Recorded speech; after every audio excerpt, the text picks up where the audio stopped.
So, namaste, hello.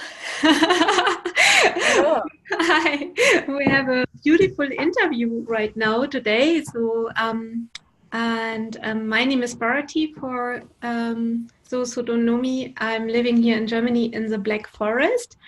And I got this email if I like to make an interview with you, and I found it very interesting because you wrote a book about the topic what is happening if you would die tomorrow. And I was thinking, wow, that actually brings it to the point, like there's no more stories around it, just you live or you die, like kind of that. And I felt like, wow, that's amazing. And I actually don't know you. We just met here like 2 minutes ago on human Skype. And yeah, maybe you like to tell about you and what you're doing and what is your book exactly about.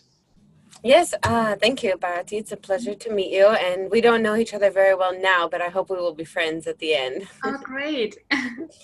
Yes, so I am located in the United States, and about 3 years ago, I went through a time in my life that I was very afraid of death all the time. I was always thinking that when I was driving through an intersection that a car would come. I was thinking that I would be sitting at home or trying to go to sleep, and I would think that I would get a call that my mom had died, and then in my mind I would envision everything that would happen, and so I was just very, very afraid of death, and it was sort of started to take over my life. It was just so scary and so mysterious and so unknown, and uh, I just felt that, oh, you never know when you're going to get the call. I need to think about it. I need to worry. I need to be ready. And so then what happened was a couple of things. Number one, I had a friend, his name was Dan Friedenberg, and he was climbing Mount Everest in Nepal 3 years ago when the earthquake hit, and he was killed. And when I found out that he died, it happened very suddenly, obviously. And when I found out that he died, at first I was very angry because I was, it seemed so senseless. You didn't have to climb the mountain. You could have stayed on the ground, Mm. you know. And so soon I realized after I thought about it that that climbing meant everything to him in his life. And if he did not climb that mountain, he would not have lived anyway, because Mm. he wouldn't have been living his authentic, true life. And so Mm. in that moment, all of my fear of death really transformed into a gratitude and excitement to be alive. Mhm. Because I realized that you might die tomorrow, but we have absolutely no control over when or how that will be. And Right. so from there, my fear of death was transformed. And then another thing happened, which was I went to go visit a friend of mine who lives on her boat. Okay. And it's a different lifestyle, much like you living in the Yes. Black Forest. And when I went there and I saw her living on the boat, I had never experienced any life other than you grow up, you go to university, you go to work, Oh. And so when I saw her living on the boat, I realized that not only do I not need to be afraid of death because I have no control over it anyway, I can do whatever I want with my life. I'm in control. And so those two realizations together just completely changed my life. Wow. And that's really my story. Wow, that's amazing. And actually, that's really what's about because, I think, wow, that is amazing that you healed yourself like this and through the realization. Because I think a lot of people don't do in their life what they really want to do because there's a fear and there's a feeling of they want to take control and there's a fear of what happens if I don't take control. Oh, and I remember a beautiful story I want to tell you. Oh, It was one of my first experience with spirituality. So it was 20 years ago, and I went to one of my really first seminars, like a real spiritual seminar, like a satsang, and it was all about that there is nobody in control, and that we are more than the mind, and all that. And I went there with 3, 4 friends, and then after that we went to have food, and we were sitting in at the food area, and one person said, "No, I don't believe that. Of course, we have to take precautions, and that is so important to see what you're doing." And then out of nowhere, up on her head there was a shelf and something fell down like a vase, like and it Oh fell my on her head gosh. out of nowhere. And Oh, everybody was laughing. Everybody was laughing. We're like, see, you don't have any control, you know? And she's oh like, my you don't God. got it. Why are you laughing? Oh, and we're like, you know, don't you get it? You know, you have no control. You know, Yeah. there's a you know certain levels, of course we can try to manage, but there's also a big level of karma running up here, and you know, and the fear is holding us so much back of doing the things we really want to do, right? Oh, yes.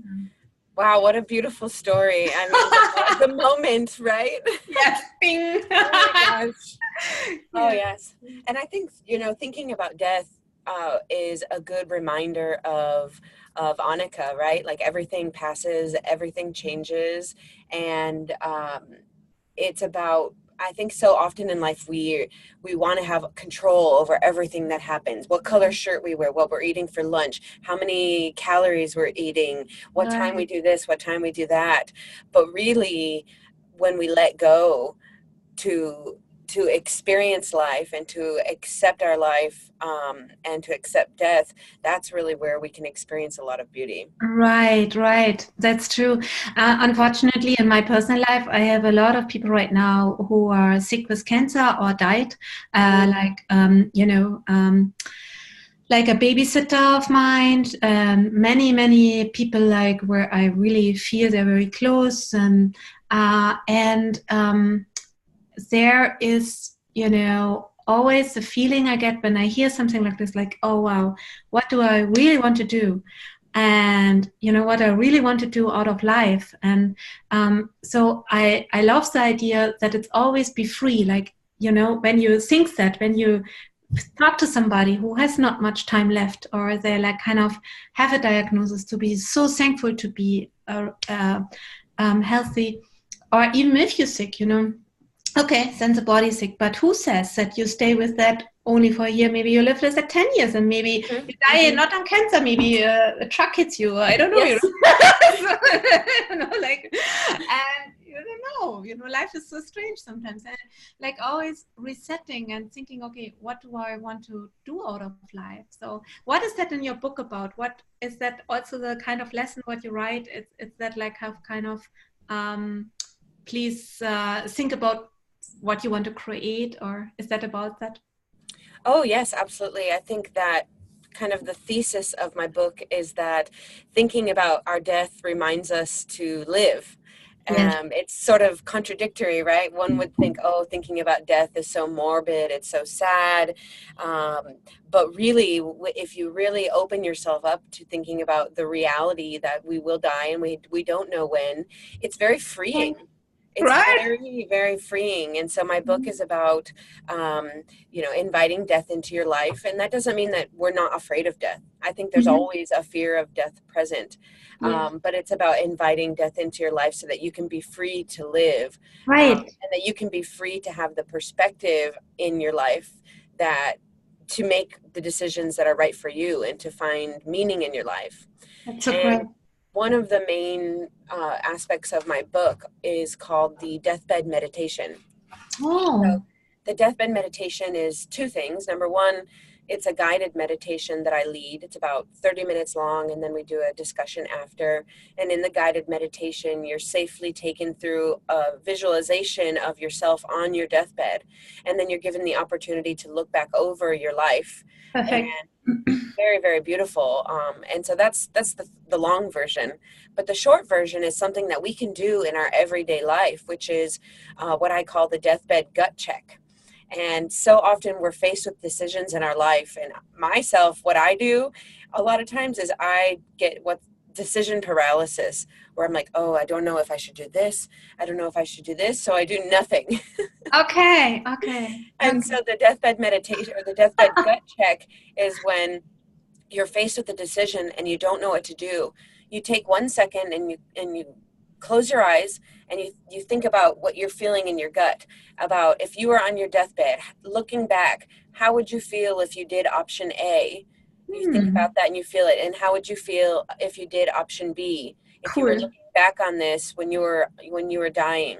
And it's really just 2 seconds. It doesn't have to be a Yeah. long thing, but it's a way to get perspective. I think the best perspective is looking back, and helps you make really tough decisions, because if you're on your deathbed, you have a clarity that you Yes. have at almost no other time. You know, people that are dealing with cancer, they have, Right. the way they speak is so beautiful. They just, everything is so simple.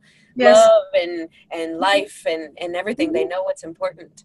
And Yes. so this deathbed meditation or the gut check are a wonderful way to get perspective in your life without getting cancer and without experiencing trauma. Right, right, right. Perfect. So what happened? What changes happened also in your life? I mean, to get rid of fear is a big thing. My husband is a studied psychology, and I know from his knowledge and my spiritual work that most people try to avoid, fear, so they don't go into it. So to do that is a big step, but after that, I'm sure a lot of other doors opened also, right? So what Oh, changed for yes. you? Yes, absolutely. I mean, I don't think that anyone is ever unafraid of death. I think there's always going to be some, it's unknown. It's a mystery. We don't really know what it's like. We don't exactly know what happens after. So I don't think that fear is ever gone, but I think there's something to be said about managing the fear. And if your Right. husband is a psychologist, there's an interesting psychological theory called terror management theory. And the theory is that really everything that we do in our lives is to manage the fear of death. And so that could be, um, you know, through having kids. Well, Right. basically, the theory is that we want to extend our life because Right. immortality is impossible. So, how Yes. can we extend our lives after we die? We could write a book, we Yes. could have a child, Yes. we could, experience religion. These Right. are all ways that we try to have our lives live longer than Right. we actually do. But some of the changes in my life are really just my perspective, and it's very simple.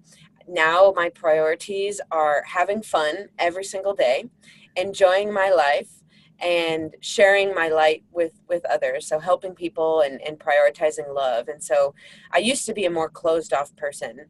Mm-hmm. I didn't tell people that I loved them very often. Mm-hmm.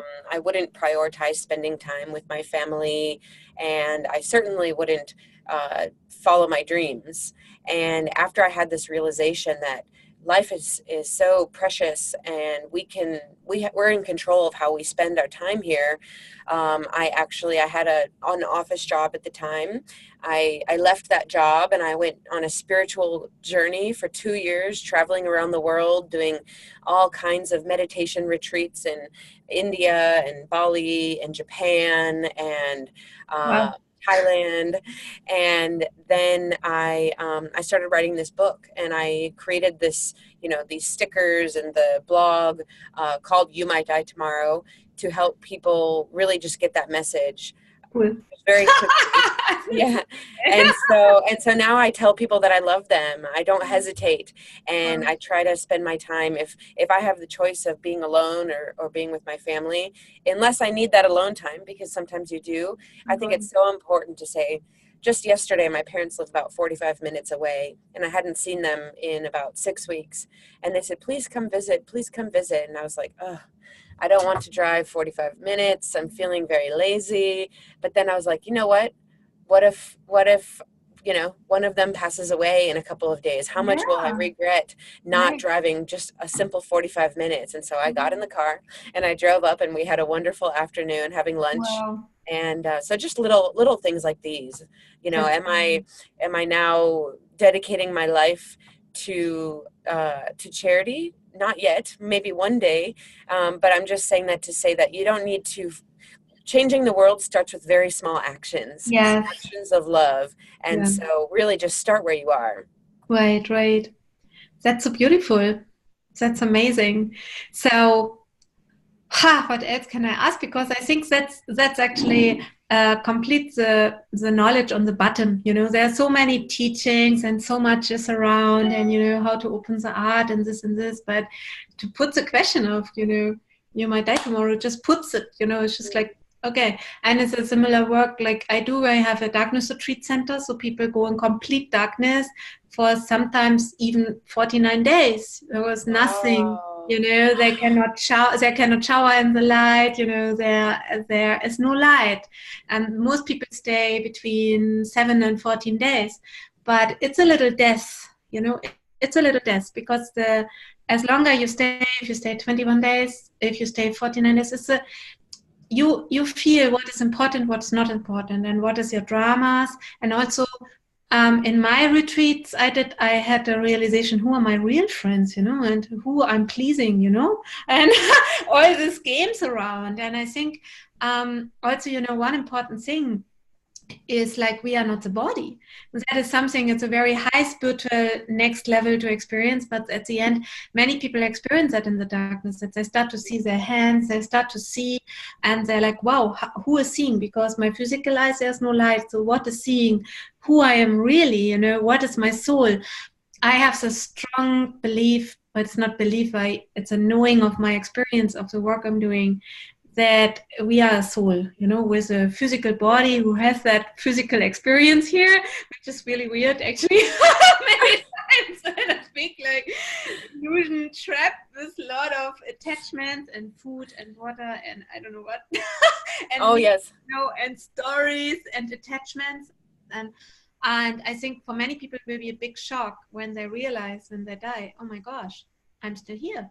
And that is also a thing, because what you do here, when you have that level of what you're writing in your book, when you have that level of awareness that you know, that you can create your world, that you can take decisions on the heart, wow, you have an amazing afterlife. And if you don't have that, you have a fear-based afterlife. You might be even trapped, you know. So it's a beautiful preparation, I think, you're doing for the consciousness, or a raising of the consciousness of the people. Yes, I love, you know, what you're saying, and it reminds me of the quote from Rumi: I am Mm-hmm. not this hair, I am not the skin, I am the soul who lives within. Right. Yes, and I think that we make life so complicated. Yes, isn't it? So complicated. So many dentist appointments and so many, you know, oh, errands and things we need to buy and things we need to do for work. And of course we have to work. Of course we need to buy things to live.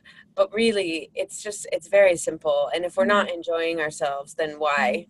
Really? Right, right. And I love that, like how you said you were a closed up person, now you're so loving, and wow, this is so amazing, you know, because I think society, I mean, it's difficult to say always everybody lost that, but you know, many people lose that because of the control. And I think also that it's a fear-based, it's the whole way many people grow up is like on fear-based. It's like, if you don't do that as a child, yeah, Yes. then you know, so we have to obey, you know, and then we get the things, you know, and to unlearn all of that, you know. And wow, that takes a lot of energy and strength and awareness. Yeah. And also, I like what you said, that there's a beauty in the people who are sick or even who have a cancer and die. I also saw that, and actually, at the end, death is not very scary. Even, I mean, I saw some dead people in my life.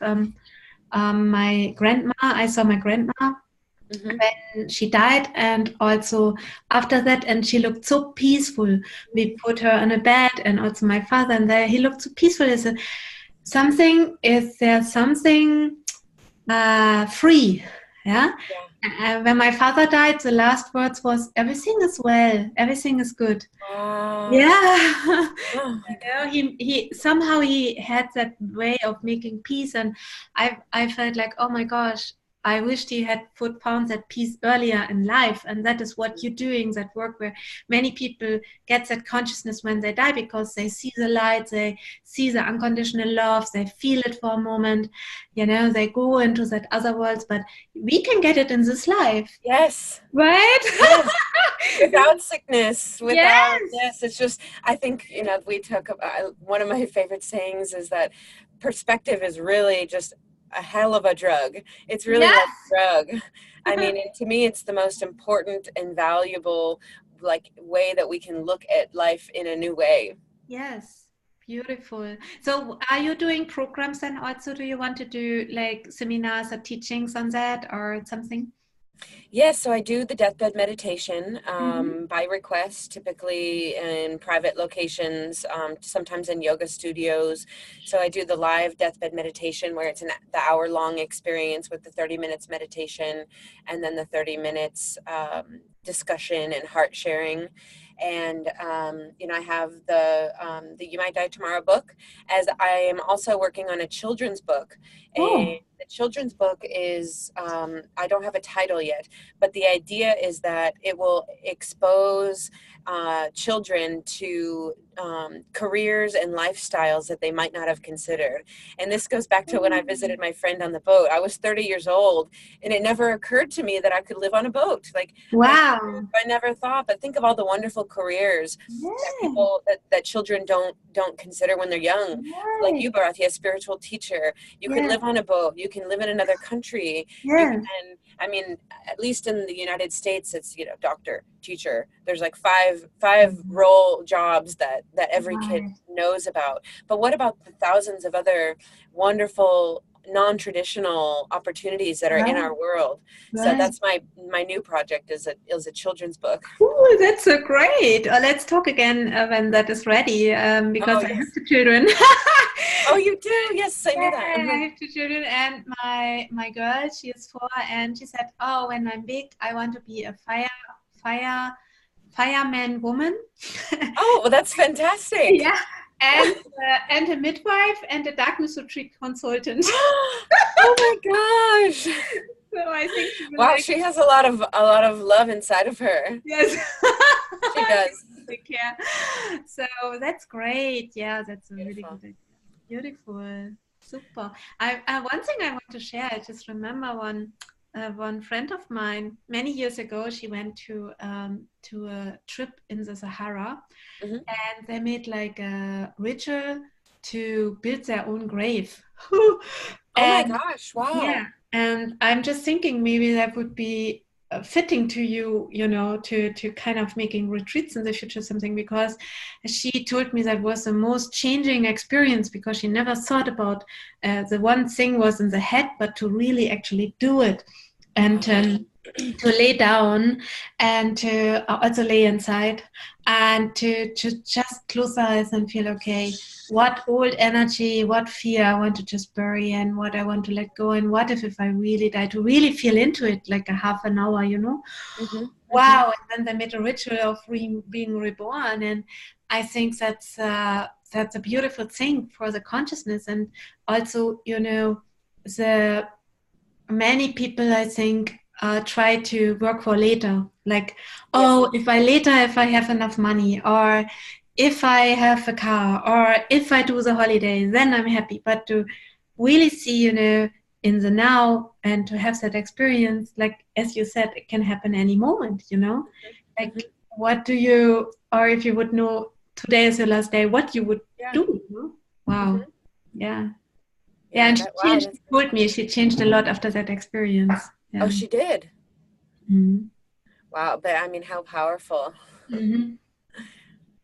Wow, Wow. that's beautiful. Yeah.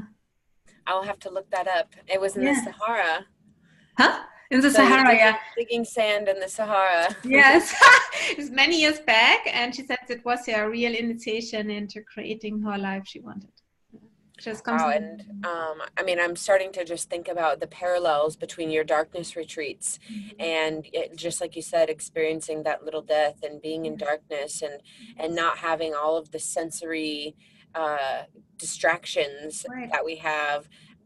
What is there to think about other than what's important to you? Right, and that will come up, and those things will come up, and then you all of a sudden you like kind of also get downloads. Many people get like real downloads, like, oh my gosh, Yes. I have to change my life, or things are happening, and the distractions in the outside also distract our mind so much. Hmm. So I think it's but to work with the mind is also very great. Actually, I would love to ask you, if I didn't read your book yet, how do you feel about it if you send me a book and I Oh, read it, yes. and we do another interview after that? Oh, I would love that. I would Yeah, absolutely love that. It'd be my that's pleasure. great. That's super beautiful. Let's do that. Okay, Wonderful. super. Okay, then I link here on the video. We link down the information how people can reach you if they want to get to know you Yes, and where to please. order your book and Reach where out. I love to hear. yeah where to hire you and yeah, thank you so much for all this beautiful inspiration. And thank you, Bharati. Okay, okay, then take care. Okay, Bye. take care. Bye bye. Mhm.